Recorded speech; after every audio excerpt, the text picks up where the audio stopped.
Hello, ഞാനൊരു കാര്യം പറയാനായിട്ടാണ് വന്നേ.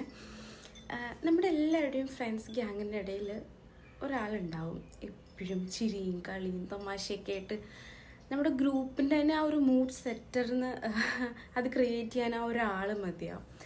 ആ ഒരാളുണ്ടെങ്കിൽ അവിടെ ഫുൾ ആക്റ്റീവായിരിക്കും, എല്ലാവരെയും ഭയങ്കര ഹാപ്പി ആയിട്ടുണ്ടാവും. പക്ഷെ ഇങ്ങനെ കുറച്ച് നാളായിട്ട് അങ്ങനെ ഒരാൾ പതിയെ ഇങ്ങനെ സൈലൻ്റ് ആവാൻ തുടങ്ങി.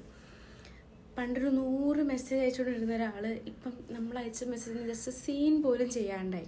എവിടെയെങ്കിലും പോകാൻ ഹാങ് ഔട്ട് ചെയ്യാൻ വേണ്ടിയിട്ട് വിളിച്ചു കഴിഞ്ഞാൽ കുറേ എക്സ്ക്യൂസസ്, വയ്യ, വേറെ അതുണ്ട് ഇതുണ്ട് അങ്ങനെ ഒഴിവാക്കി വിടല്. ആദ്യമൊക്കെ നമ്മൾ വിചാരിച്ചത് ആൾ ഭയങ്കര ആറ്റിറ്റ്യൂഡായി, എന്താണ് ഇങ്ങനെ സഡൻലി ഒരു സ്വഭാവമൊക്കെ ചേഞ്ച് ആവണേ എന്നൊക്കെയായിരുന്നു.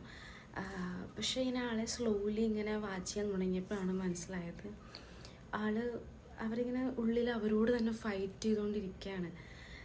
ലൈഫിൽ പെട്ടെന്ന് ഒരു സൈലൻറ്റിലേക്ക് പോകുന്ന ഒരാൾ, അവർക്ക് നമ്മൾ ഒരിക്കലും ഒരു അഡ്വൈസ് ഒരു ജഡ്ജ്മെൻ്റ് അല്ല കൊടുക്കേണ്ടത്, അവർക്കൊരു കണക്ഷനാണ് വേണ്ടത്. ചിലപ്പോൾ അവർ ഇമോഷണലി ഹേർട്ടായിരിക്കാം, ബേൺ ഔട്ടായിരിക്കാം, ലൈഫിലൊരു ഡിസപ്പോയിൻമെൻറ്റിൽ എത്തി നിൽക്കായിരിക്കും.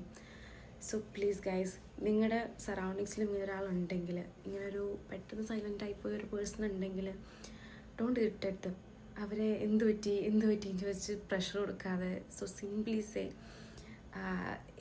എന്തെങ്കിലും ആവശ്യമുണ്ടെങ്കിൽ യു ക്യാൻ കോൾ മീ, അല്ലെങ്കിൽ ഒരു മെസ്സേജ് ചെയ്താൽ മതി. Just connect with them. ഏറ്റവും കൂടുതൽ ചിരിച്ചിട്ടുള്ള ആളുകളിലായിരിക്കും ഏറ്റവും കൂടുതൽ പെയിൻ ഒളിപ്പിച്ചിട്ടുണ്ടാവുക. So please give some love and care, that's much. Sometimes the loudest person becomes very silent because their heart is too tired.